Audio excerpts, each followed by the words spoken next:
നമ്മുടെ HSL ഏറ്റവും വലിയൊരു നെഗറ്റീവ് പറയാനാണെന്നുണ്ടെങ്കിൽ സ്റ്റാഫ് ഷോർട്ടേജ് ആണ്. നമുക്ക് ഈ പറഞ്ഞ പോലെ ഒരുപാട് ബെനിഫിറ്റ് ഒക്കെ വരുന്നുണ്ട്, ഒരുപാട് ലീവ് ഒക്കെ വരുന്നുണ്ട്. പക്ഷേ സ്റ്റാഫ് ഷോർട്ടേജ് ഭയങ്കര ക്രൂഷ്യൽ ആണ് ഇവിടെ. ചിലപ്പോൾ നമുക്ക് റൂമിലായിരിക്കും, ചിലപ്പോൾ നമുക്ക് ഒരു സെഷനിൽ 4 അല്ലെങ്കിൽ 6 ബെഡുള്ള പേഷ്യൻസ് ഒക്കെ ആയിരിക്കും കിട്ടുന്നത്. മെഡിക്കേഷൻസ് നമ്മൾ കൊടുക്കുമ്പോൾ മേക്ക് ഷുവർ ചെയ്യണം. ചില പേഷ്യൻസ് സ്വാലോൺ ഡിഫിക്കൽറ്റിയുള്ള പേഷ്യൻസ് ആയിരിക്കും. അപ്പൊ നമ്മൾ ക്രഷ് ചെയ്ത് മെഡിക്കേഷൻസ് കൊടുക്കേണ്ടി വരും, അവർ അസിസ്റ്റ് ചെയ്യേണ്ടി വരും. നമ്മുടെ ഹോസ്പിറ്റലിൽ ഓരോ ഫ്ലോറിലും കിച്ചൺ ഉണ്ട്. അപ്പൊ ഞങ്ങളുടെ വാർഡിന് അടുത്തുള്ള കിച്ചൺ ഷെയർ ചെയ്യുന്നത് തൊട്ടപ്പുറത്തെ വാർഡുമായിട്ടാണ്. നമ്മൾ മെഡിക്കേഷൻസ് കൂടെ നിന്ന് കഴിപ്പിക്കും പേഷ്യൻസിന്റെ കുറെ റൈറ്റ്സ് ഒക്കെ ഉണ്ട്. പക്ഷേ ഇതിനിടയ്ക്ക് രാത്രിയിൽ നമുക്ക് അഡ്മിഷൻസ് വരാം, അതുപോലെ തന്നെ ഡെത്ത് സംഭവിക്കാം, അല്ലെങ്കിൽ എമർജൻസി ഉണ്ടാകും, അതായത് കാർഡിയക് അറസ്റ്റ് പോലത്തുള്ള എന്തെങ്കിലും ഇവന്റ് സംഭവിക്കാം. സോ അങ്ങനെയൊക്കെ വരുമ്പോൾ നമ്മുടെ വാർഡ് ഭയങ്കര ഹെക്റ്റിക് ആവും. ഹലോ ഗൈസ്, എന്നാണ്ട് വിശേഷം? എല്ലാവർക്കും സുഖമല്ലേ ഗൈസ്? എല്ലാവരും ഹാപ്പി ആയിട്ട് സേഫ് ആയിട്ടിരിക്കുന്നു വിശ്വസിക്കുന്നു. ഞാനിവിടെ ഹാപ്പി ആയിട്ടിരിക്കുവാണ്. ഇന്നത്തെ വീഡിയോ എന്ന് വെച്ചിട്ടുണ്ടെങ്കിൽ നമ്മൾ പറയാൻ വേണ്ടിയിട്ട് പോകുന്നത് എന്റെ നൈറ്റ് ഡ്യൂട്ടി റുട്ടീൻ എന്തൊക്കെയാണെന്നുള്ളതാണ്. അതിനു മുന്നേ നമ്മുടെ ചാനൽ ആരെങ്കിലും ആദ്യമായിട്ട് കാണുന്നുണ്ടെങ്കിൽ എന്റെ പേര് അനറ്റ് മേരി. ഞാൻ അയർലൻഡ് നേഴ്സായിട്ട് വർക്ക് ചെയ്യുവാണ്. നമ്മുടെ ഒരു ചാനൽ കുക്കിംഗ് വ്ളോഗ്സ് ഇടാറുണ്ട്, ഡെയിലി വ്ളോഗ്സ് ഇടാറുണ്ട്, അതുപോലെ നിങ്ങൾ റിക്വസ്റ്റ് പ്രകാരം വീഡിയോസ് ക്രിയേറ്റ് ചെയ്തിട്ട് ഇടാറുണ്ട്. അപ്പൊ ചാനൽ ആദ്യമായിട്ട് കാണുന്നുണ്ടെങ്കിൽ സബ്സ്ക്രൈബ് ചെയ്യുക. അപ്പൊ നമുക്ക് ഒട്ടും താമസിപ്പിക്കാണ്ട് വേഗം തന്നെ വീഡിയോയിലോട്ട് പോവാം. ഞാൻ വർക്ക് ചെയ്യുന്ന ഒരു ഗവൺമെന്റ് ഹോസ്പിറ്റലാണ് അയർലൻഡിലുള്ള, അതുകൊണ്ട് തന്നെ അത്യാവശ്യം തിരക്കുള്ള ഹോസ്പിറ്റലാണ്. ഞങ്ങളുടെ വാർഡ് എന്ന് വെച്ചിട്ടുണ്ടെങ്കിൽ റെസ്പിറേറ്ററി സ്പെഷ്യലൈസ്ഡ് വാർഡാണ്. ഞങ്ങളുടെ നൈറ്റ് ഡ്യൂട്ടി സ്റ്റാർട്ട് ചെയ്യുന്നത് ആക്ച്വലി രാത്രി 8 മണിക്കാണ്. രാവിലെ 8 മണി വരെയാണ് ഷിഫ്റ്റ് വരുന്നത്. 12 hours ഷിഫ്റ്റ് ആണ്. നമുക്കിവിടെ ഷിഫ്റ്റ് പറയാണെന്നുണ്ടെങ്കിൽ 2 ഷിഫ്റ്റ് ആണുള്ളത്. ഡേ ഷിഫ്റ്റും ഉണ്ട്, നൈറ്റ് ഷിഫ്റ്റും ഉണ്ട്. ഡേ ഷിഫ്റ്റ് സ്റ്റാർട്ട് ചെയ്യുന്നത് രാവിലെ 7 തുടങ്ങിയിട്ട് രാത്രി 8 മണി വരെയാണ്. നൈറ്റ് ഷിഫ്റ്റ് സ്റ്റാർട്ട് ചെയ്യുന്നത് രാത്രി 8 മണി തുടങ്ങിയിട്ട് പിറ്റേ ദിവസം രാവിലെ 8 മണി വരെയാണ്. സ്റ്റാഫ് റേഷ്യോ പറയാനാണെന്നുണ്ടെങ്കിൽ ഡേ ഷിഫ്റ്റിൽ നമുക്ക് 6 സ്റ്റാഫ് നഴ്സുമാരും വാർഡ് മാനേജറും കാണും. അതിന്റെ കൂട്ടത്തിൽ 2 കെയർ അസിസ്റ്റന്മാർ കാണും. പക്ഷേ സ്റ്റാഫ് ഷോർട്ടേജ് കാരണം കുറെ വ്യത്യാസങ്ങളൊക്കെ വരാറുണ്ട്. പിന്നെ നമുക്ക് നൈറ്റ് ഷിഫ്റ്റ് പറയാനാണെന്നുണ്ടെങ്കിൽ 4 സ്റ്റാഫ് നഴ്സുമാരും 1 കെയർ അസിസ്റ്റന്റാണ് ഉള്ളത്. ഇനി നൈറ്റ് ഡ്യൂട്ടി റുട്ടീൻ എങ്ങനെയൊക്കെയാണെന്ന് ഞാൻ പറയാം. നമുക്ക് രാത്രി 8 മണിക്കാണ് നൈറ്റ് ഷിഫ്റ്റ് സ്റ്റാർട്ട് ചെയ്യുന്നത്. നമ്മളോട് ചെന്നതിന് ശേഷം ഹാൻഡ് ഓവർ എടുക്കും. നമുക്ക് ഓരോ സെഷനായിട്ട് ഡിവൈഡ് ചെയ്തിട്ടുണ്ടായിരിക്കും. ടീം A, B, C അങ്ങനെ 3 സെഷൻ ഉണ്ടായിരിക്കും. അപ്പൊ നമ്മുടെ പേര് ഏത് സെഷനിലാണെന്ന് അലോക്കേറ്റ് ചെയ്തിട്ടുണ്ടായിരിക്കും. സോ അവിടെ നമ്മൾ പോയിട്ട് ഹാൻഡ് ഓവർ എടുക്കുകയാണ് ചെയ്യുന്നത്. ഞങ്ങളുടെ വാർഡ് റെസ്പിറേറ്ററി സ്പെഷ്യലൈസ്ഡ് വാർഡായതുകൊണ്ട് തന്നെ റെസ്പിറേറ്ററി സപ്പോർട്ട് യൂണിറ്റ് ഉണ്ട്. അതായത് നമുക്ക് CPAP, BiPAP, high flow oxygen കിട്ടുന്ന മെഷീൻ അങ്ങനെയൊക്കെയുള്ള സംഭവങ്ങളൊക്കെ നമ്മുടെ വാർഡിലുണ്ട്. അപ്പൊ അങ്ങനത്തെ യൂണിറ്റിലാണ് നമ്മൾ അലോക്കേറ്റ് ചെയ്തിട്ടുണ്ടെങ്കിൽ നമുക്ക് ഒരു സ്റ്റാഫ് നഴ്സും കൂടെ കാണും. അങ്ങനെയാണ് 4 സ്റ്റാഫ് നഴ്സിനെ അലോക്കേറ്റ് ചെയ്തത്. പക്ഷെ മിക്കവാറും തന്നെ നമുക്ക് വാർഡിൽ സ്റ്റാഫ് ഷോർട്ടേജ് ഉണ്ടാവാറുള്ളത് കൊണ്ട് തന്നെ മിക്കവാറും 3 സ്റ്റാഫ് നഴ്സും കൊണ്ട് വാർഡ് ഓടിക്കേണ്ടിക്ക് വരാറുണ്ട്.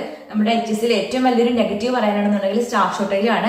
നമുക്ക് ഈ പറഞ്ഞ പോലെ ഒരുപാട് ബെനിഫിറ്റ് ഒക്കെ വരുന്നുണ്ട്, ഒരുപാട് ലീവ് ഒക്കെ വരുന്നുണ്ട്. പക്ഷേ സ്റ്റാഫ് ഷോർട്ടേജ് ഭയങ്കര ക്രൂഷ്യൽ ആണ് ഇവിടെ. അപ്പൊ നമ്മൾ ആദ്യം hand over day shift card എടുത്ത് എടുക്കും. അതിനുശേഷം നമ്മൾ പേഷ്യന്റ് സൈഡിലോട്ട് പോയിട്ട് എല്ലാവരും ഒന്ന് ചെക്ക് ചെയ്യും, ജനറലി ചെക്ക് ചെയ്യും. എല്ലാവരും ഓക്കെ ആണോ, അവരുടെ ഓക്സിജൻ ഒക്കെ ഓക്കെ ആണോ, ടെമ്പറേച്ചർ ഒക്കെ ഓക്കെ ആണോ എന്നുള്ള കാര്യങ്ങൾ ആദ്യം ചെക്ക് ചെയ്യും.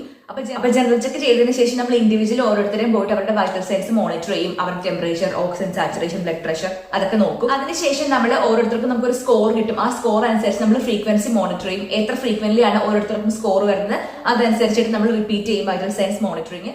ഇവിടെ നമ്മൾ അതിന് EWS മോണിറ്ററിംഗ് എന്ന് പറയും. അതായത് ഏർലി വാർണിംഗ് സൈൻ എന്നാണ് ആ ഒരു സിസ്റ്റത്തിന്റെ പേര്. അപ്പൊ അതനുസരിച്ചിട്ട് നമുക്കൊരു സ്കോർ കിട്ടും. ആ സ്കോർ അനുസരിച്ചിട്ടാണ് നമ്മൾ ഓരോ വൈറ്റൽ സൈൻസും പിന്നെ റിപ്പീറ്റ് മോണിറ്റർ ചെയ്യുന്നത്.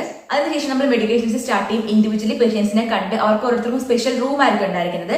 പൊതുവെ റൂം ആയിരിക്കും, അല്ലെങ്കിൽ നമ്മൾ ജനറലി ഒരു 4 ബെഡ് ഉള്ള ഒരു സെഷൻ ആയിരിക്കും, അല്ലെങ്കിൽ ഒരു 6 ബെഡ് ഉള്ള സെഷൻ ആയിരിക്കും. അത് ഡിപ്പെൻഡ് ചെയ്തിരിക്കും. വാർഡിലെ അലോക്കേറ്റ് സെഷൻ അനുസരിച്ചിട്ട് മാറും. ചിലപ്പോൾ നമുക്ക് റൂമിലായിരിക്കും പേഷ്യൻസ് ഒക്കെ ഉണ്ടായിരിക്കുന്നത്, അല്ലെങ്കിൽ ജനറലി നമുക്ക് ഒരു സെഷനായിട്ട് 4 6 ബെഡുള്ള റൂമിലായിരിക്കും നമുക്ക് പേഷ്യൻസിന് ഉണ്ടായിരിക്കുന്നത്. മെഡിക്കേഷൻസ് നമ്മൾ കൊടുക്കുമ്പോൾ മേക്ക് ഷുവർ ചെയ്യണം. ചില പേഷ്യൻസ് സ്വാലോൺ ഡിഫിക്കൽറ്റിയുള്ള പേഷ്യൻസ് ആയിരിക്കും. അപ്പൊ നമ്മൾ ക്രഷ് ചെയ്ത് മെഡിക്കേഷൻസ് കൊടുക്കേണ്ടി വരും, അവർ അസിസ്റ്റ് ചെയ്യേണ്ടി വരും. നമുക്ക് ടീ ഒക്കെ വൈകുന്നേരം കഴിയുന്നതുകൊണ്ട് തന്നെ രാത്രി ഫുഡൊന്നും വരുന്നില്ല. പിന്നെ അവർ ചോദിക്കും, ചിലപ്പോൾ ടീയോ സ്നാക്സോ അങ്ങനെ എന്തെങ്കിലും ചോദിക്കുന്നുണ്ടെങ്കിൽ അത് കൊടുത്താൽ മതി. അല്ലാതെ ഡിന്നറോ അങ്ങനത്തെ ഹെവി മീൽസ് രാത്രി വരുന്നില്ല.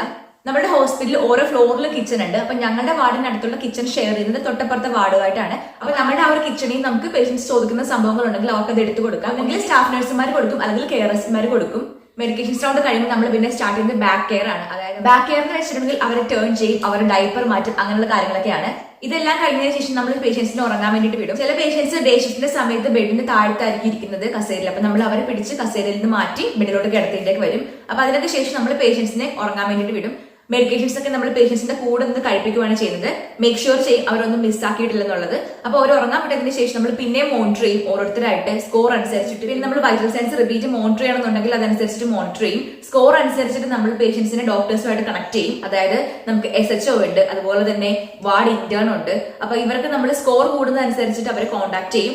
അങ്ങനെയുള്ള കാര്യങ്ങളൊക്കെ അറിയണമെന്നുണ്ടെങ്കിൽ ഞാൻ വേറൊരു വീഡിയോ ചെയ്യാം. നമുക്ക് കിട്ടുന്ന സ്കോർ 7 അതിൽ കൂടുതലാണെന്നുണ്ടെങ്കിൽ നമ്മൾ രജിസ്ട്രാറിനെ വിളിക്കുന്നത്. രജിസ്ട്രാർ എന്ന് വെച്ചിട്ടുണ്ടെങ്കിൽ കൺസൾട്ടന്റിന് തൊട്ട് താഴെയുള്ള ഡോക്ടറാണ്. സോ പേഷ്യൻസ് ആരെങ്കിലും സിക്ക് ആണെന്നുണ്ടെങ്കിൽ നമ്മൾ കമ്മ്യൂണിക്കേറ്റ് ചെയ്തതിനു ശേഷം ഡോക്ടേഴ്സിന്റെ ഓർഡേഴ്സ് ക്യാരി ഔട്ട് ചെയ്യും. നമുക്ക് രാത്രി നഴ്സുമാർക്കും അതുപോലെ തന്നെ കെയർസിന്മാർക്കും 1 hour ബ്രേക്ക് വരുന്നുണ്ട്. സോ ആ ഒരു 1 hour ബ്രേക്ക് ടൈം പീരീഡിൽ നമുക്ക് വേണമെങ്കിൽ റിലാക്സ് ചെയ്യാം, അല്ലെന്നുണ്ടെങ്കിൽ നമുക്ക് എന്തെങ്കിലും കാര്യങ്ങൾ ഇൻവോൾവ് ചെയ്യാം. സോ ആ ഒരു ബ്രേക്ക് ടൈം പീരീഡ് നമുക്ക് അലൗഡ് ആണ്. ഇൻ കേസ് നമുക്ക് ആ ബ്രേക്ക് ടൈം കിട്ടിയില്ലെന്നുണ്ടെങ്കിൽ എന്തെങ്കിലും തിരക്ക് കാരണം എടുക്കാൻ പറ്റിയില്ലെന്നുണ്ടെങ്കിൽ നമ്മൾ പിറ്റേ ദിവസം നമ്മുടെ വാർഡ് മാനേജറിനെ കോൺടാക്ട് ചെയ്ത് കഴിഞ്ഞാൽ അവരോട് പറഞ്ഞു കഴിഞ്ഞാൽ ആ ഒരു മിസ്സായി അവർ ക്യാരി ഫോർവേഡ് ചെയ്ത് തരും. അത് നല്ലൊരു പ്ലസ് പോയിന്റ് ആണ്. രാത്രി പേഷ്യൻസ് ഉറങ്ങുമ്പോൾ നമ്മൾ ചെയ്യുന്ന ഡോക്യുമെന്റേഷൻ ആണ്. ഇൻഡിവിജ്വലി അവരുടെ ഡോക്യുമെന്റ്സ് ഒക്കെ എടുത്ത് അവരുടെ കേസ് നോട്ട് എടുത്തിട്ട് നമ്മൾ എന്തൊക്കെ കെയർ ചെയ്തു, അവരെ ഫോളോ അപ്പ് ചെയ്തോ, അവരുടെ വൈറ്റൽ സൈൻസ് മോണിറ്റർ ചെയ്തു, അതൊക്കെ നമ്മൾ ഡോക്യുമെന്റേഷൻ ചെയ്യുന്നതായിരിക്കും. നമുക്ക് മെഡിക്കേഷൻസ് റൗണ്ട് നൈറ്റ് ഡ്യൂട്ടിക്ക് 2 എണ്ണം വരുന്നുണ്ട്. ഒന്ന് നമ്മൾ രാത്രി ഹാൻഡ് ഓവർ എടുത്തതിന് ശേഷവും പിന്നെ ഒരെണ്ണം നമുക്ക് രാവിലെയാണ് വരുന്നത്. സോ രാവിലെ നമ്മളൊരു 6 മണിയാകുമ്പോൾ റൗണ്ട്സ് സ്റ്റാർട്ട് ചെയ്യും. മെഡിക്കേഷൻസും അതുപോലെ തന്നെ ഇഞ്ചക്ഷൻസും കൊടുക്കും. നമുക്ക് രാത്രി ഇതുപോലെ തന്നെ ഇഞ്ചക്ഷൻസ് ഒക്കെ ഉണ്ടായിരിക്കും. 10 മണിയുടെ ഇഞ്ചക്ഷൻ 12 മണിയുടെ ഇഞ്ചക്ഷൻ ഒക്കെ ഉണ്ടായിരിക്കും. അതൊക്കെ നമ്മൾ രാത്രി കൊടുക്കും. രാവിലെ 6 മണിക്കത്തെ ഇഞ്ചക്ഷൻസ് ഉണ്ടായിരിക്കും, അത് കൊടുക്കും. മെഡിക്കേഷൻസും ഇഞ്ചക്ഷൻസും കഴിയുമ്പോൾ നമ്മൾ ഒന്നും കൂടെ അവരുടെ വൈറ്റൽ സൈൻസ് ഒക്കെ മോണിറ്റർ ചെയ്യും, അവരൊക്കെ ഓക്കെ ആണെന്ന് മേക്ക് ഷുവർ ചെയ്യും. അതിനുശേഷം നമുക്ക് വീണ്ടും ബാക്ക് കെയർ വരുന്നുണ്ട്. നമ്മൾ കെയർ അസിസ്റ്റന്റുമാരുമായിട്ട് പോയിട്ട് അവരുടെ ബാക്ക് കെയർ ചെയ്യും, അവരുടെ ഡൈപ്പർ മാറ്റും, അവരെ ടേൺ ചെയ്യും, അവരുടെ പൊസിഷൻ ഒക്കെ കറക്റ്റ് ആണെന്ന് മേക്ക് ഷുവർ ചെയ്യും. പിന്നെ നമുക്ക് ബ്ലഡ് ഷുഗർ മോണിറ്ററിംഗ് വരുന്നുണ്ട്. ഡയബറ്റീസ് ഉള്ള പേഷ്യൻസിന് നമുക്ക് രാത്രി ബ്ലഡ് ഷുഗർ മോണിറ്ററിംഗ് വരുന്നുണ്ട്. അതുപോലെ തന്നെ സ്കോർ കൂടുതലാണെന്നുണ്ടെങ്കിൽ നമ്മൾ ത്രൂ ഔട്ട് നൈറ്റ് മോണിറ്ററിംഗ് ചെയ്യാറുണ്ട്. അങ്ങനെ സ്കോർ കൂടുതലുള്ള പേഷ്യൻസ് വരുന്നുണ്ടെങ്കിൽ ഡയബറ്റീസിന്റെ സ്പെഷ്യൽ മാനേജ്മെന്റ് പ്രോട്ടോകോളൊക്കെ നമ്മൾ പ്രിഫർ ചെയ്യേണ്ടിയൊക്കെ വരും. സോ നമ്മൾ രാവിലെ ബ്ലഡ് ഷുഗർ മോണിറ്ററിംഗ് ചെയ്യുന്നുണ്ട്. രാവിലെ 6:30 ആകുമ്പോൾ നമ്മുടെ മെഡിക്കേഷൻ റൗണ്ടിന്റെ കൂട്ടത്തിൽ തന്നെ അതും കൂടെ ചെക്ക് ചെയ്ത് പോകുന്നുണ്ട്. നമ്മൾ ബ്ലഡ് ഷുഗർ മോണിറ്റർ ചെയ്തതിനു ശേഷം അതിനൊരു സ്പെഷ്യൽ ചാർട്ട് ഉണ്ട്, അതിൽ എൻട്രി ചെയ്യും. ഡേ ഷിഫ്റ്റുകാർ വരുമ്പോഴാണ് അവർ ഇൻസുലിനൊക്കെ കൊടുക്കുന്നത്. കാരണം നമുക്ക് ഫുഡ് കൊടുക്കുന്നതിന് തൊട്ട് മുന്നാണ് ഇൻസുലിൻ കൊടുക്കുന്നത്. സോ നൈറ്റ് ഷിഫ്റ്റുകാർ പൊതുവെ ഞങ്ങളുടെ വാർഡിൽ ഇൻസുലിൻ കൊടുക്കാറില്ല. ഡേ ഷിഫ്റ്റുകാരാണ് ഇൻസുലിൻ കൊടുക്കുന്നത്. കാരണം നമുക്ക് ഫുഡ് വരുന്നത് ഏകദേശം ആ ഒരു ഹാൻഡ് ഓവർ ഒക്കെ കഴിയുമ്പോഴായിരിക്കും, ഡേ ഷിഫ്റ്റിന്റെ സമയത്തായിരിക്കും. അതുകൊണ്ട് തന്നെ ഡേ ഷിഫ്റ്റുകാരായിരിക്കും ഇൻസുലിൻ കൊടുക്കുന്നത് പേഷ്യൻസ്. സോ ഇങ്ങനെയാണ് നൈറ്റ് ഡ്യൂട്ടി റുട്ടീൻ പോകുന്നത്. നമുക്ക് രാത്രി കെയർ ഉണ്ട്, അതുപോലെ തന്നെ രാവിലെ കെയർ ഉണ്ട്. മെഡിക്കേഷൻ സ്റ്റൗൺസ് ആണെങ്കിൽ രാത്രി ഉണ്ട്, രാവിലെ ഉണ്ട്. ഇതിനുശേഷം നമ്മുടെ ഡോക്യുമെന്റേഷൻ ഒക്കെ ഓക്കെ ആണെന്ന് ഉറപ്പുവരുത്തും. നമുക്ക് 7:30 ആകുമ്പോൾ ഡേ ഷിഫ്റ്റുകാർ വരും, പിന്നെ അവർക്ക് ഹാൻഡ് ഓവർ കൊടുക്കും.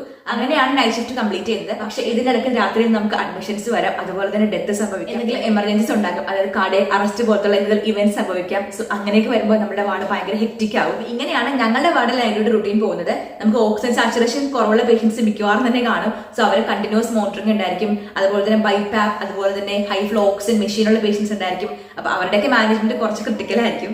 നമുക്ക് റെസ്പിറേറ്ററി സ്പെഷ്യലൈസ്ഡ് വാർഡായതുകൊണ്ട് തന്നെ നമുക്ക് ക്ലോസ് മോണിറ്ററിംഗുള്ള പേഷ്യൻസ് ഒരുപാട് പേരുണ്ടായിരിക്കും. അപ്പൊ അങ്ങനെ പറയാനാണെന്നുണ്ടെങ്കിൽ നമ്മുടെ വാർഡ് അത്യാവശ്യം ബിസി ആയിട്ടുള്ള ഒരു വാർഡാണ്. റെസ്പിറേറ്ററി സ്പെഷ്യലൈസ്ഡ് വാർഡായതുകൊണ്ട് തന്നെ നല്ല തിരക്ക് പ്രതീക്ഷിച്ചിട്ട് വേണം നമ്മുടെ വാർഡിലൂടെ എപ്പോഴും വരാൻ. അപ്പൊ ഇതായിരുന്നു എന്റെ നൈറ്റ് ഡ്യൂട്ടി റുട്ടീൻ. എല്ലാവർക്കും ഉപകാരപ്പെട്ടെന്ന് വിചാരിക്കുന്നു. ഇഷ്ടപ്പെട്ടാൽ പ്ലീസ് ലൈക്ക് ആൻഡ് ഷെയർ ചെയ്യുക, സബ്സ്ക്രൈബ് ചെയ്യുക, സൈഡിൽ കണ്ട ബെല്ലൈക്കൻ ടാപ്പ് ചെയ്ത് അടിച്ചു പൊട്ടിക്കുക. പിന്നെ നിങ്ങളുടെ ഫ്രണ്ട്സിനും ഫാമിലി റിലേറ്റീവ്സിനൊക്കെ ഇങ്ങനെ കുട്ടി ചാനൽ എന്ന കാര്യം ഒന്ന് ഷെയർ ചെയ്ത് കൊടുത്തേക്കണം. അവർ കിടിലൻ വീഡിയോ ആയിട്ട് വീണ്ടും കാണാം. അതുവരേക്കും Tata, take care. I'm Sanu, signing off.